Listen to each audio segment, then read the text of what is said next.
Well, hello, hello, hello. You are listening to No Brainers Empowering Possibilities Show. This is dialogues of encouragement with fresh perspectives, invitations to ahas, a little bit of science, a dash of behavioral psychology, and a whole lot of creative fun. So if leveling up is on your radar, my friend, you are at the right show. I'm your host, Roseanne Marsh. I'm the author of the teen and parent empowerment curriculum called Level Up, and you are listening to episode number 24. Don't miss out on connecting with your higher power. Well, years ago, and I'm talking about lots of years ago, this is when I was 12 or 13 years old, my family had traveled to New Mexico. And we had happened upon a ghost town, a town that had been abandoned years prior. And I think it was a silversmithing city. But nonetheless, there were old buildings everywhere, gray, weathered wood, amazing. But they were sprinkled throughout this hillside in the middle of the desert. And I said to my cousin, who was pretty close to my age, I said, come on, let's go find some dead bodies in the basements of some of these homes. Well, my dad said something to me, and I just kind of looked over my shoulder, but didn't understand the words that he had said. And we kept going. And we went up to this old building. And all I remember, there was the staircase that went down into, it looked like an unfinished basement. There was a little bit of light there, but couldn't really tell what was down there. So I said to my cousin, come on, let's go down. I hadn't taken more than 2 steps when I heard a voice say, don't go down there. And I turned around to her, I said, what did you say? She said, I didn't say anything. And I said, you know what? I think we better not go down there. So we turned around, started going back down the hill, and we were doing jeté leaps all the way down, ballet leaps. And my foot hit something and I rolled and I turned around, and it was kind of soft and squishy when I hit it. Turned around, it's huge rattlesnake that now had coiled up like this. I ran so fast and I was like, rattlesnake, rattlesnake. And my dad, who's a photographer by trade, he grabbed his camera and started coming up the hill. And then as he threw some rocks at the rattlesnake, it started going up the hill and went right to the building that we had just left. Well, it went over to the steps. It went down the steps where we had just been moments before. My dad threw a big rock down in there, and it was full of rattlesnakes. We would have walked into a den of rattlesnakes, and who knows what would have happened at that point, because we were far away from a major city. What I realized was that we had dodged a bullet, well, a snake to be exact. But that was one of the first times when I recognized that there are influences, there are forces out there that are helping us on our sojourn. So today I really felt compelled to talk about don't miss out on communicating with your higher power. So 3 things I want to address today. One is, what is a higher power? How would you define that? The second is, why would you want to communicate with a higher power? And then how can we communicate with a higher power? In my home, I have lots of teens that come through.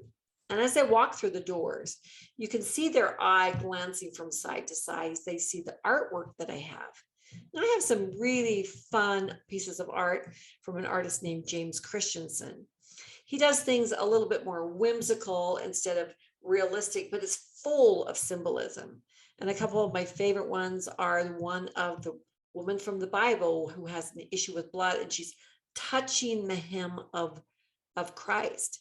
Another one is from the Bible, the story of the lepers, where the 1 in 10 turns back in gratitude. And so these are fairly large paintings that I have around, and I've got others that show angels and different things like that. So anyone who comes into my home, if they look around, they will understand that I have a belief of a certain type. Think about your home when you look around. Is there anything that identifies the beliefs that you have?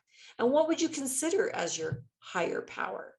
But as these young teenagers come into my home, One of the things I hear a lot is like, you should know I'm not religious. And I usually say, well, you should know it doesn't matter to me.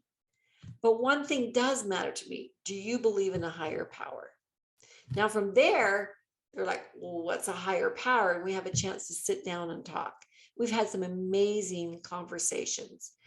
And through the things I'm going to talk to you about today, you'll see some of the things that I reveal to these young teenagers about why they may want to connect with a higher power, whatever that higher power looks like to you. So, what is a higher power, and what are maybe some of the things that can be considered a higher power? And yours might not be on this list. I'd love for you to join us live whenever you can so that we can have some conversations and learn from each other. One of the things that might be a higher power is the universe. The universe is vast. There's so much out there that we can learn. Maybe your higher power is your higher self. Maybe it's your higher consciousness that is relating things to you, that is communicating with you. It could be Buddha. It could be another source of a God that within your spiritual or religious practice. It could be nature or Mother Earth. There's such a connection. There's such a learning that can happen from Mother Earth. I especially like to see what birds, animals, plants, etc. cross my path during the day. And if you haven't had a chance to listen to the podcast or listen to the show, messages all around us, I really encourage you to go back and listen to that. That seems to be a favorite one. Your higher power could be a mountain or anything bigger than yourself, a belief in anything larger than you. A higher power could be spirit guides. I have Native American friends that have animals as spirit guides. I have other friends that have certain saints as guides.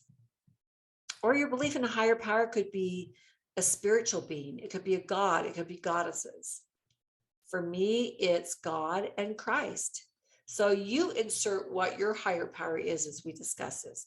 So why would we want to communicate with a higher power? I have 7 reasons why I feel like we would want to communicate with our higher power. The first is revelation. And that's really a communication from them to us. And it can occur in many, many different ways. There are some in the Bible that communicated face to face. Some came through dreams or sleeps or waking visions of the mind. But when you think about life, really is like this giant video game, and we are the players. And revelation can really be the shortcuts and the strategy and the roadmaps and the encouragement and the course correction and the empowerment and the maneuvering in this life so that we have fewer errors, or that we'll be able to make sense and learn from those things that we are experiencing or have experienced. So with so many conflicting messages and voices out there, how do we know who to trust? And how do we know which ones really have our best interest at heart? We really need someone we can trust, someone we can lean on, someone who can give us guidance and help, and someone who knows a lot more than we do. So the second reason is this revelation would be a purpose of comfort. In this scriptural book that I study, there's a story about a prophet who was incarcerated in a jail, and he was left there to languish for so many months. And he was in deplorable condition. And he was crying out in agony and loneliness and pleading to his higher power, the Lord, to remember him and those that were being persecuted, his followers. And this revelation came to him: my son, peace be unto thy soul. Thy adversity and thine affliction shall be but a moment. And then if thou endure it well, God shall exalt thee on high. Thou shalt triumph over all thy foes. Know thou, my son, that all these things shall give thee experience and shall be for thy good. So suffering alone without respite or understanding could be daunting. There's, in times of confinement like we've just gone through over the last couple of years with the pandemic, loneliness and fear was at all-time high. and having a higher power that can bring understanding and comfort.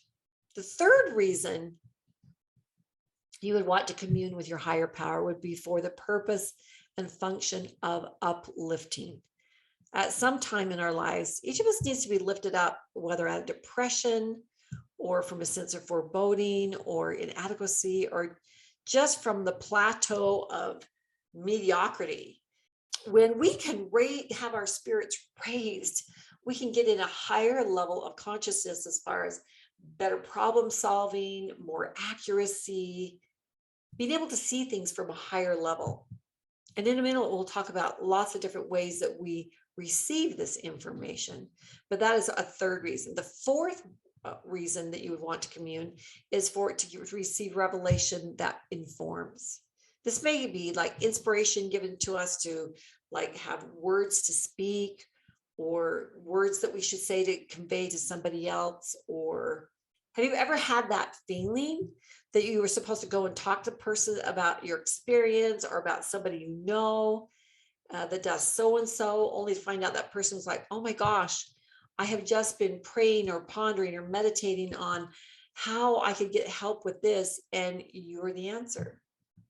The spirit of revelation can also come in a form of a warning, can form us a warning or just information. Maybe a child lost something, and as you're pondering upon that, that information could come to you like inspiration of, well, go look here. Or it could be that you have a problem at work or at home or in family, and you're pondering upon this, and then necessary information is revealed to you. The fifth purpose for communing or receiving revelation is to restrain us from doing something. Revelation that restrains us is some of the most common forms of revelation. It often comes by surprise when we haven't even asked for revelation or guidance on a particular subject. But if we are in tune with the other side, the higher power, with whatever, a restraining force will steer us away from things that we shouldn't do. Don't go there. Don't apply for that job. Stay away from that. Don't date that person. Don't marry that person, etc. How valuable is that? The sixth is a common way to seek revelation is for the purpose of confirming whether a particular course of action is right. Now, many times we need to study it out in our mind and then ponder on whether we think it's right or right or wrong. We just can't say, okay, today, tell me everything that I need to be doing. There has to be a sense of agency. I know in my ponderings and my meditation and in learning from many different religions, etc., the agency that we have is so highly valued that could be taken away from us if we are always asking for directions and orders, instead of studying it out and deciding and using our problem solving skills to say, I think it should be this way. But then we can take that forward to our higher power and say, I'm feeling like it needs to be this direction. And then we can get the information as far as confirming it, or maybe we don't feel anything about it. And it's like, maybe that's not the right way to go. The seventh reason that we should try to connect with a higher power would want to is that the revelation that comes is one that impels us to take action. Now, this isn't the same as the other where we're trying to decide, and is it, are we going to be confirmed, or we should go this way? No, this is like it's not even sought, but then we are encouraged, like, do this, go here. I mean, it's just like immediate action is given to us. Information is given us to react and to act. I had an instance where we had built a brand new home, and it was a large home, and my husband at that time and I both traveled. And one of the things, I just moved us into this home, and he was traveling, and I was out with a friend doing a speech that night. We just installed the security system that day. So I was just learning how to do it. And I thought I had set the alarm, but apparently I had not. Well, I came home that night about midnight, came into the home, and I thought, oh my gosh, I did not even set the alarm. Okay, I better go check to make sure all the doors are locked. Well, there were like 5 or 6 doors that I would have to go on different levels to make sure they were locked. And as I was walking to the hallway to see if one of them was locked, I heard the voice. Now, when I say I heard, it's a feeling I heard. It's like I heard it in my mind's eye. Does that make sense? It's like it's as if it was spoken, but it wasn't with my audible ears that I heard it. And it was like, go to your bedroom right away. I'm like, what? It was like, go to your bedroom right away. So I went in my bedroom and I closed the door and I thought, okay, that's really weird. I wonder if I'm okay. So I am a person who does pray. And I prayed and I thought, am I safe? What should I do? And the impression came so loud. What would you do if someone was in your home? And I thought to myself, well, I would grab my purse that was right there. And I have a garage door that goes right outside from my bedroom to the garage. Very weird layout. No house I know of it does that. But I thought I would go out into the garage. It was full of all the stuff from moving in, but I would shimmy under the garage door, get in my car outside and drive away. So I laid in bed. I had set the alarm, all the alarms. So even if a mouse came out, that alarm was going to go off. I laid there and the thought was, what would you do if someone was in your home? I was like, am I in danger? I just kept hearing, what would you do if someone was in your home? I was like, okay. I would grab my purse and I would go out that door and I would shimmy under the garage door. Like, so I just laid there. Then all of a sudden, the sirens went off. Someone was inside the home. As I looked at the alarm pad, I could see they were on the lower floor. By the time I got my purse, I could see they were right outside my bedroom door. I went out the garage door, shimmied under the garage, got in my car, drove away, and went, I'm new to this area. I don't even know where to go. Got to a payphone, called the police, and they had me come back. The next day, I found out from the alarm company that whoever had been in my home had stayed there for 10 minutes. And there were packages of speakers and stereo components with price tags on them that were just sitting there. So they weren't there to rob the home. But the alarm company did verify that they traveled through all the home searching for something. But I wasn't there because I had grabbed my purse, gone to the garage, shimmied under the garage door, and was led to safety. I was impelled to action by an audible voice from my higher power. So I've given you a couple of stories of how I have heard from my higher power. So what are some ways that they could be communicating with us? Well, it could be, like we said, a feeling of comfort or peace that comes over us when we are asking for help.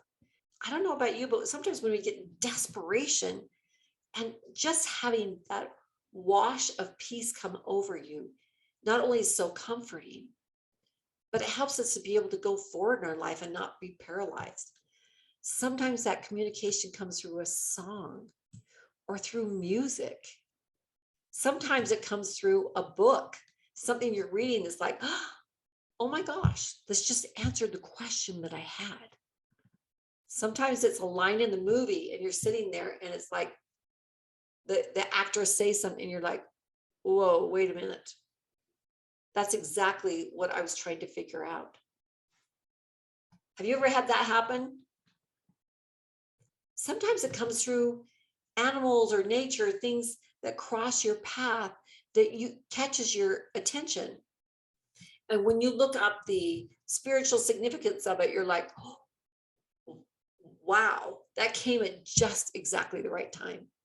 Sometimes it could be if you read ancient scriptures or things, there could be a story or a message or a problem that they solved in a certain way that you're reading like, oh my goodness, this is the scenario I'm going through right now. It could be playing music or a sound. We had a gentleman come, professional piano player, composer, artist extraordinaire, has won some awards. And he did a private concert in my home. I have a baby grand piano, and he invited people to lay under the piano and he would play. But it was songs that he had, but as they were under there, he could feel their energy and the song would transition to be customized to them. Now you think, oh, well, how do we know that it was customized to them? Well, you just talk to the people who were underneath the piano. And as they were there with their eyes closed, listening to the music, feeling the vibration of the chords in the piano, and you're right underneath there, so it's really resonating. Different things would come to their mind, to their memory, to their vision, to their mind's eye. And people were coming out going, that was incredible. I myself had that opportunity to go under there. And it was amazing. The things that I saw were things that I saw myself doing in the future. It was almost as if I was watching myself doing things like a movie. So just the vibration, the frequency of the music that he was playing. I had another gal come, and every person that laid under the piano, it was a different song that she was in essence channeling for that person. And very, very powerful. So there are gifted people out there who are able to get from the universe or from their higher power, or their higher self, or whatever, and be able to have the music come through them in a very talented way. We just had an event for 500 women, and what was beautiful is we started out the celebration with a sound bath. Now, for those of you who haven't had a sound bath before, it's beautiful crystal bowls, drums with beads in it that sounds like the ocean, gongs, and those sounds, they elicit different feelings and different things. Many mentioned that they went into some heavy emotion and could identify that it was things from their life or their past, and then a certain tone would happen and it was as if it was released from their body. Some felt like there were messages that were being given to them from their higher power. So very amazing how sound, frequency, vibration can be a form of communication. Meditation is incredibly powerful. That is a way to be able to metaphysically connect. And when I say metaphysically, is you go into your imagination and you close your eyes and you start creating this situation. And then a lot of times it just starts playing out for you. And it's almost as if you are the observer. For many of you who are gifted or have put into practice meditation as a daily habit, you know the beauty of meditation and the feelings and thoughts and inspiration that can come. For some of you, maybe it is dreams when you're asleep. For some of you, maybe it's visions that you envision in your mind when you're awake. I know that there are different sources out there. So things that compel you to do things that are good for you are a source to believe and reckon with, are a source that is our support. And those that lead us to discouragement and lower vibration and feelings of inadequacy, they are not the revelation that you want. Now, this last one is a really powerful one. And I wanted to bring it up because it is a great source of revelation for me. And that is personal journaling. Years ago, I had a friend that introduced me to morning notes, or dumping everything from your mind in the morning, just getting all the chatter out. Because once that was out, then your mind was clear to be able to go into a meditation or thought or prayer or whatever your practice is, and to be able to hear more clearly. I actually like to do night notes or whatever, dumping at night, because I want to prepare my brain to be able to go to sleep and not be ruminating on all these things, but be able to be clear. And then in the morning, I love to be able to journal. Journaling to me is my way of communicating with my higher power.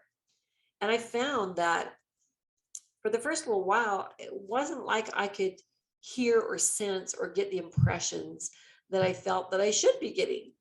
But with intention, I would just write. There's something really powerful about putting pen to paper or pencil to paper. Some people may journal on their computer, but to me, there's like that sense of being grounded onto that paper. Years ago, I was introduced to morning notes and that from a friend, and that's just dumping all that mind chatter down on paper, and then getting rid of those papers or keeping them if you want. But I found that I like to do it at night to prepare my brain to be able to go to sleep. So I'm not ruminating on things, I'm clearing it out. And in the morning, I love to journal my thoughts, my ambitions, my ideas, my questions.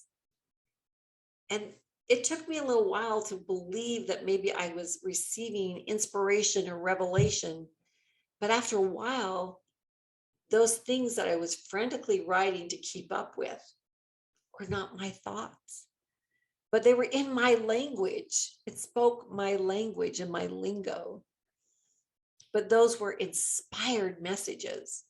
And whether that's your higher self, your universe, your whatever, it is so powerful to be able to have the communication with something higher than ourselves that can see things from a different perspective.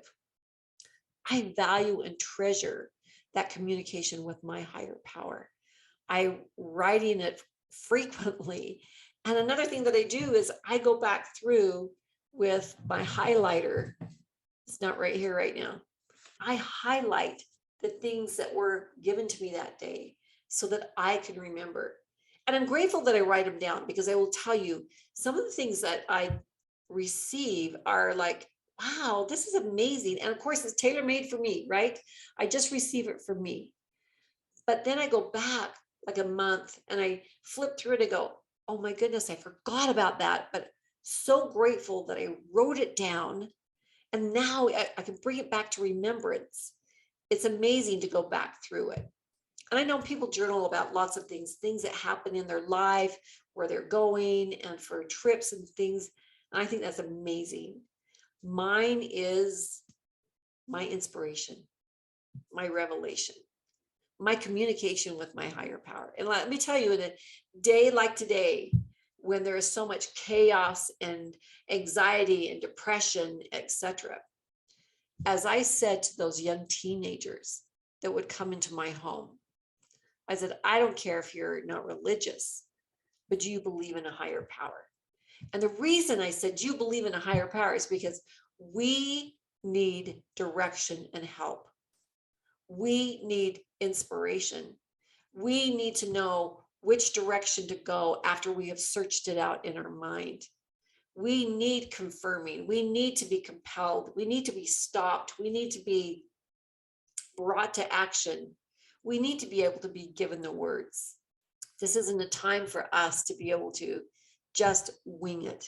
Because one thing I've learned in life is life will push us any way it wants us to go. If we are easily persuaded by the sources and the voices that are out there, we will be pushed to and fro. We have to stand true in what we believe, in our purpose and our direction, and how beautiful it is to be able to commune with your higher power and receive confirmation, receive information, receive actions, receive course corrections, receive motivation, receive encouragement, and all within the privacy of your own home, all within the privacy of your own communication. Probably the biggest reason why we should be receiving revelation is to understand the source of that information. If it's a God, like my belief is, what is his nature? What has he done for me? What will he do for me in the future? And it's having faith in something other than just the things of this world. I've shared with you a couple stories of when I've been saved literally by that communication that's been given to me. But the things that I hold most precious are the communications that are given me on a daily basis as I maneuver being a mom, being a friend, being a colleague, being a business owner, in a time when life can be very confusing. There is no reason to be confused when we have a strong, beautiful connection with our higher power. What does a higher power mean to you? Why do you want to communicate with your higher power? And how do you communicate with them? I'd love to hear from you. I felt very strong that this was a message that needed to go out today, and I hope you enjoyed this week's episode. And as always, we are creators. We're creating, and it's amazing to know that we have a creator that we can communicate with. Thanks for joining me, and we'll see you next week. Tally ho.